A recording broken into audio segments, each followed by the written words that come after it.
Hello and welcome to One Tech World. I'm Lisa Ventura, and over the next 20 minutes, we're going to cut through the noise and focus on what really matters for cybersecurity today. So, the title of this talk says it all, separating the signals from the noise. Because let's be honest, there's a lot of noise out there. AI threats, quantum computing, metaverse security. Everyone's talking about the next big thing. But while we're chasing those headlines, the fundamentals are still breaking us. So today, I'm going to give you a practical and realistic to-do list. So here's what we'll cover over the session. We'll look at the long-term trends that cyber leaders actually need to track, not the hype, but the substance. Then we'll separate novel threats from the marketing buzz. And I'll also show you why traditional threats are still causing the majority of breaches.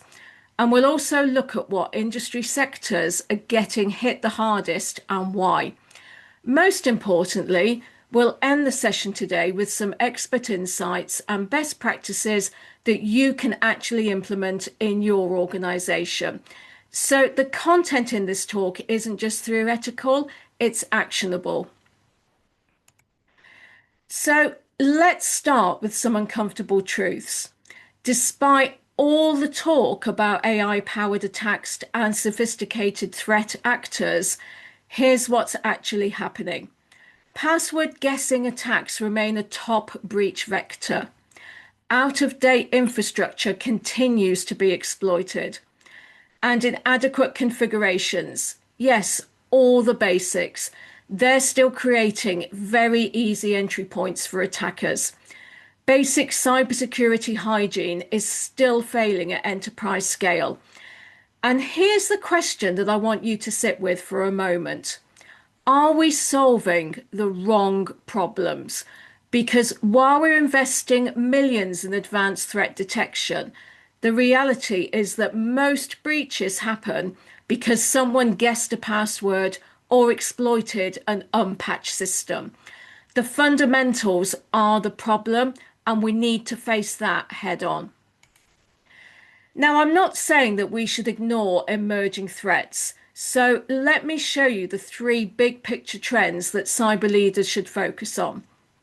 Firstly, AI-powered attack automation. This is real and it's here. We're seeing sophisticated phishing campaigns at unprecedented scale. We're seeing automated vulnerability discovery getting scarily good and attacks that can develop in real time based on your defenses. Secondly, supply chain complexity. So your attack surface isn't just your network anymore. It's every vendor, every piece of software, every cloud service provider that you depend on. Third-party risk is exploding, and software dependency vulnerabilities are becoming the attack vector of choice. And thirdly, regulatory pressure intensification. Stricter breach notification requirements are coming. Personal liability for executives is becoming more real. And if you operate across geographical borders, compliance complexity is getting a lot worse to get to grips with. These three trends, these are the forces that's shaping our threat landscape today. But remember, they're amplifying the risk, they're not replacing the fundamentals. So let's separate the signal from the noise. What's real and what's just marketing buzz? So real threats with measurable impact. AI-generated deepfake social engineering is happening right now.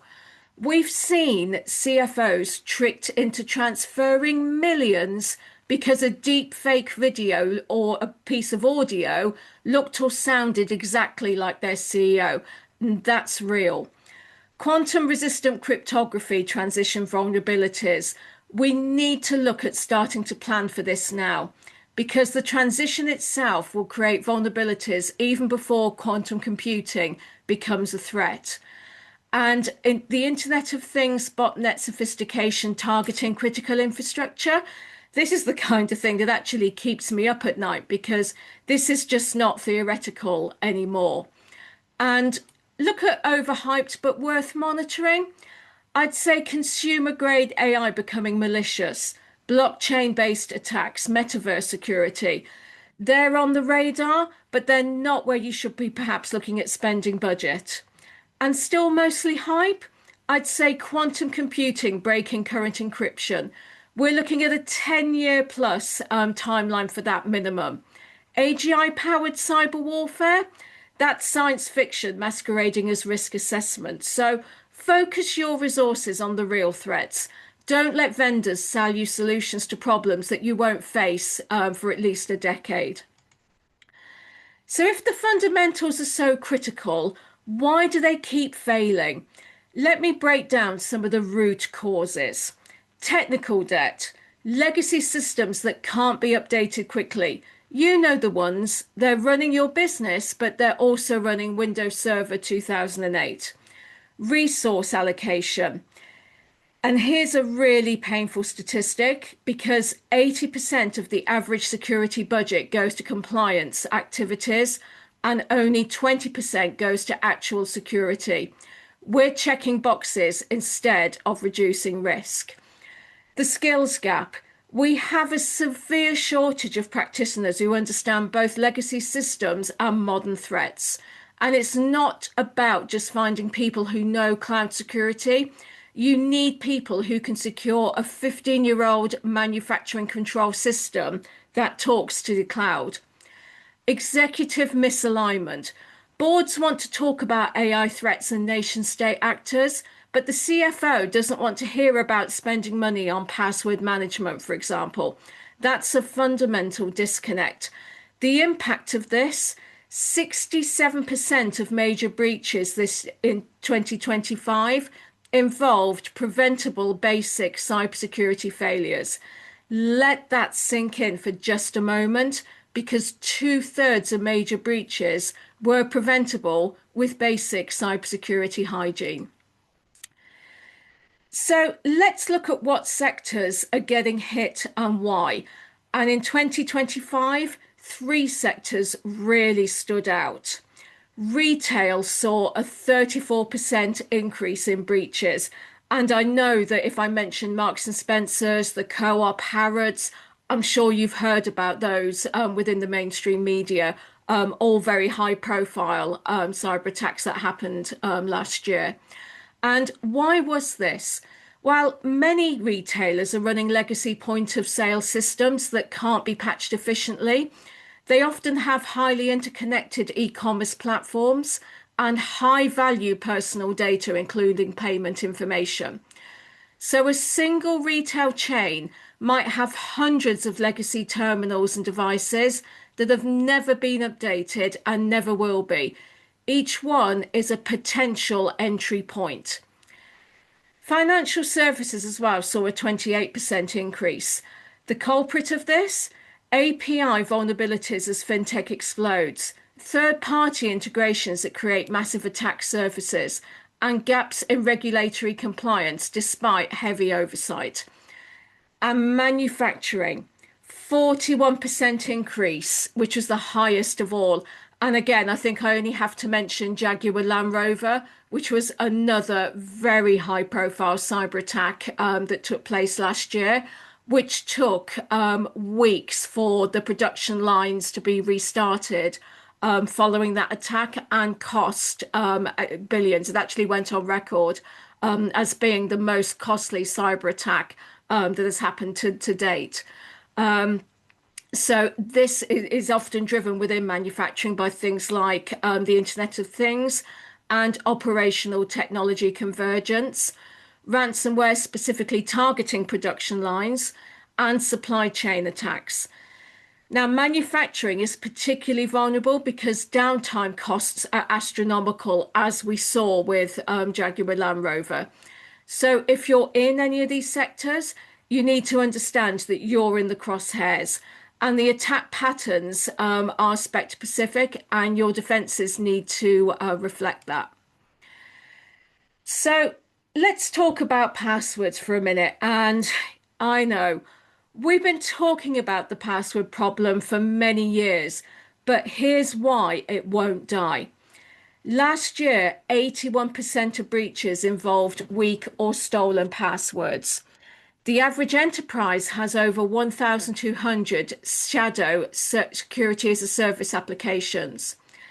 And here's the kicker, 23% of users still use variations of password 123 as the password. And why does this continue? So a few reasons. Users experience friction, so strong authentication creates friction. Users have to complain if they have to do several steps to be able to log into their systems. Executives will then hear the complaints and exceptions will often get made. Inconsistent implementation. So you might have multi-factor authentication on your email or your Microsoft Office accounts, but what about legacy applications that perhaps HR uses, for example, or different vendor portals? And executive resistance. It's too inconvenient is still a reason we often hear for not implementing strong authentication. And legacy systems. Some systems simply can't support modern authentication methods. They're too old, but replacing them feels too expensive or even too risky to change.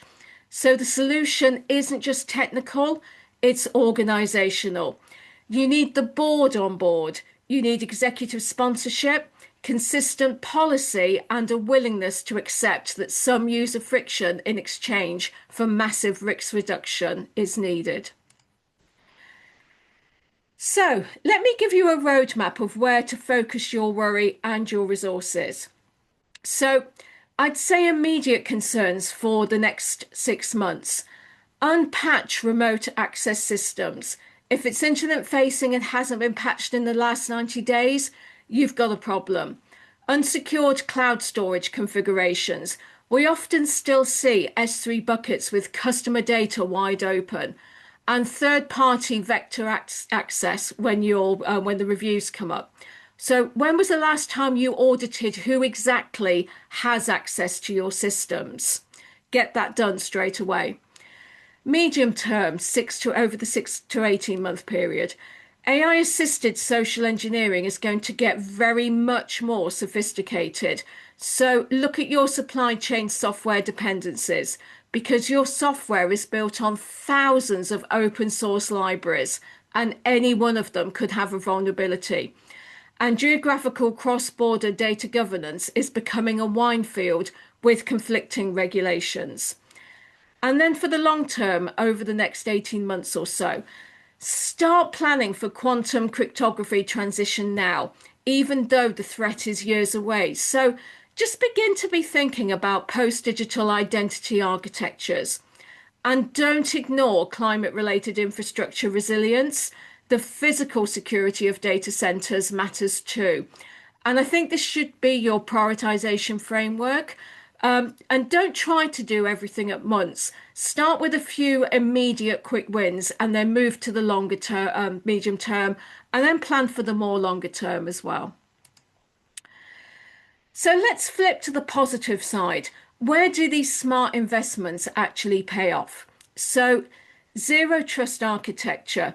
Organizations implementing strict zero trust properly see an average of a 40% reduction in their breach impact, and that is real return on investment.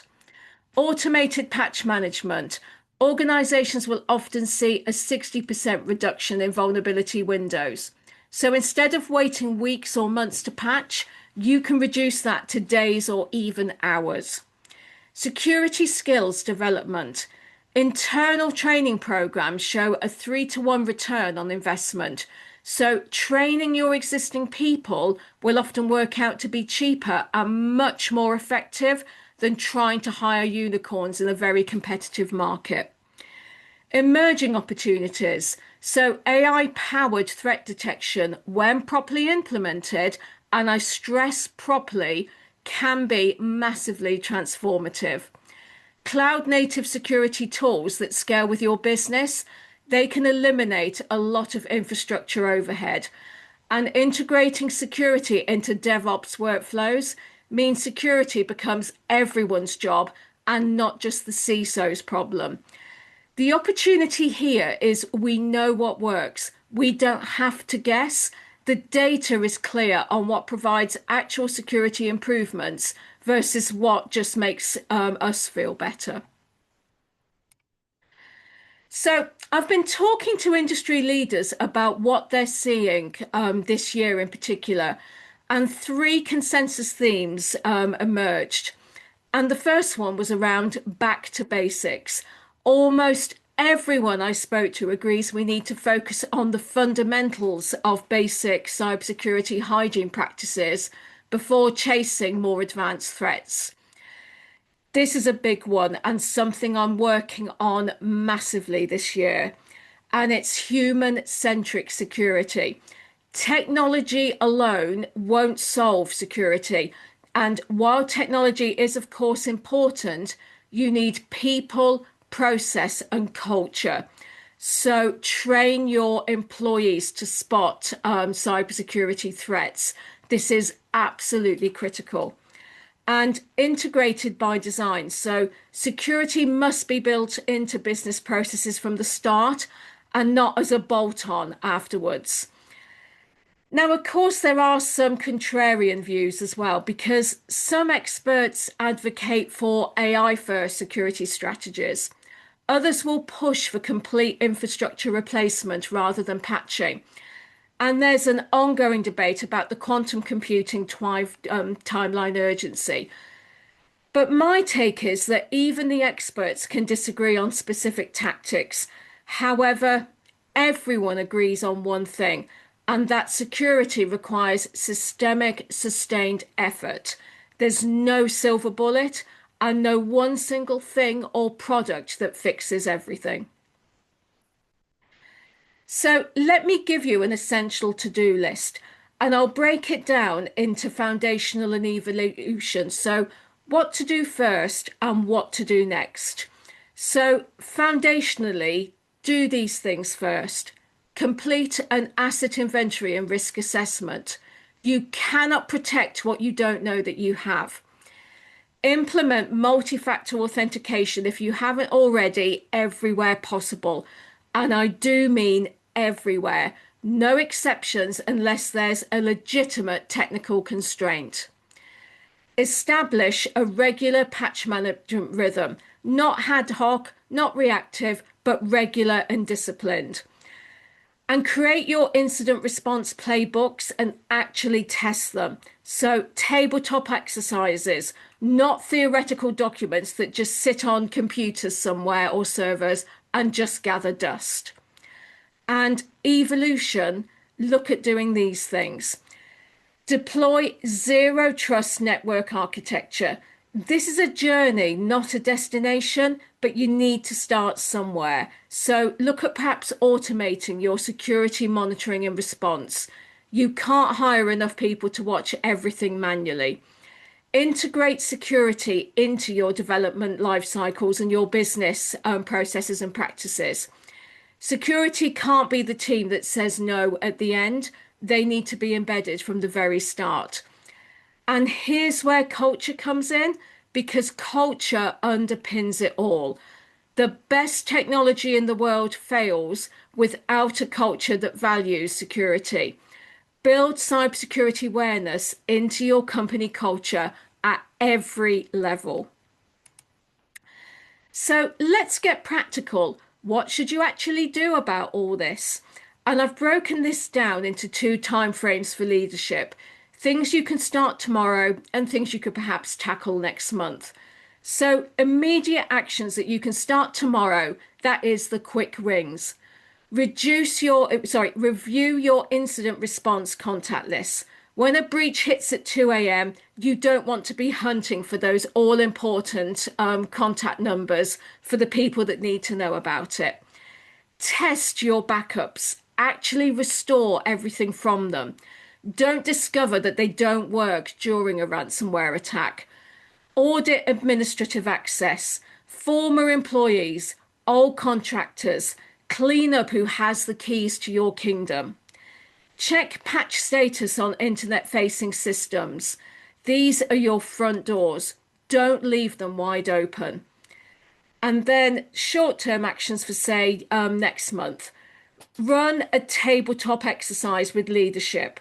Nothing gets executive buy-in faster than seeing how chaotic a breach scenario actually looks like.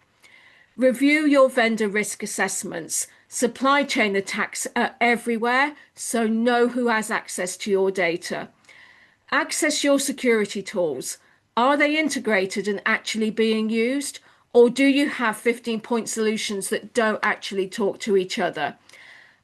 And plan your next security awareness campaign, because your people are your first and most important line of defense.